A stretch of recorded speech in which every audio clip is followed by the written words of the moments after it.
Sa mabuting balita ngayong ikalabing-apat na linggo sa karaniwang panahon, mababasa natin na maging sa karanasan ng Panginoon, naging totoo ang dalawang kasabihan sa Ingles na "You cannot please everybody" at "Familiarity breeds contempt."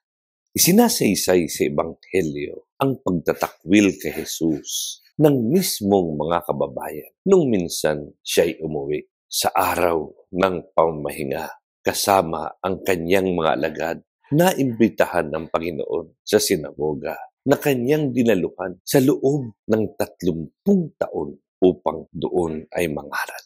Laganap na noon ang kanyang kasikatan bilang guro at manggagamot. Matapos magsalita, marami ang nagulat at hindi matanggap ang kanyang aral kahit ito ay puno ng karunungan at aral. Ang kanilang katwiran, kilala nila ang Panginoon. Alam nila ang kanyang pinagmulan at kilala nila ang kanyang pamilya. Sabi ng mga taga-Nazaret, hindi ba ito ang karpinterong anak ni Maria? Kaya hindi nila siya tinanggap at mapaniwalaan.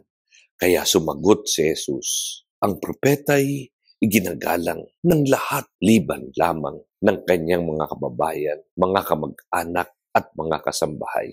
Diin ng pagbasa dahil sa kakulangan ng kanilang pananampalataya at pangungutya, hindi nakagawa ng mga kababalaghan ang Panginoon doon, maliban sa pagpapatong ng kanyang mga kamay sa ilang may sakit upang pagalingin ang mga ito.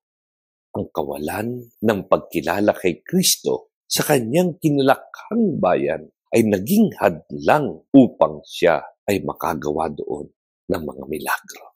Ang pagdududa at pag-aalinlangan ng mga taga-Nazaret ang pumigil sa Panginoon. Ibuhos ang mapagpalang biyaya ng langit sa kanyang mga kababayan. Lubos na nalungkot si Jesus sa pangyayari. At ganito rin ang ating kalagayan sa maraming pagkakataon dahil sa hindi natin maibigay sa Diyos ang ating lubos na pagtitiwala at nagkukulang ang ating pananalig sa kanyang kakayahan. Giit ng simbahan, often we do not see wonders because we do not expect them. We do not allow God to be God to us. We have very limited expectations of Him because we imagine that He is like us. But we need an expectant faith which, if genuine, can move mountains. Kailangan nating paniwalaan na ang Diyos ay lubos na makapangyarihan upang mamalas ang kanyang malasakit pagmamahal. Walang imposible sa Panginoong Diyos. Kaya niyang lumikha ng anumang bagay mula sa wala. Walang anumang bagay na hindi niya gagawin at ipagkakaloob para sa ating kabutihan. Ang taong puno ng pag-asa at pananampalataya ay bukas ang sarili at puso sa anumang posibilidad na handog na nagmumula sa Diyos.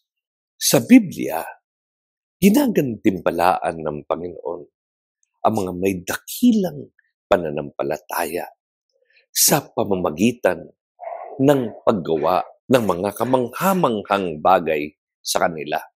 Patuloy pa rin ginagawa ito ng Diyos sa ating panahon. Napakarami ng gumaling sa kanilang karamdaman at tumanggap ng kahilingan dahil sa pagsusumamo ng may buong tiwala at pag-asa. Napakarami ang makapagpapatunay na kahit ngayon, miracles do happen. Kaya kung nais mong mamalas ang kapangyarihan at kadakilaan ng Diyos, buksan mo ang iyong puso sa Kanya. Hilingin mong maging Diyos siya para sa iyo. Huwag mong limitahan ang kakayahan niya dahil sa kakulangan ng iyong pananampalataya.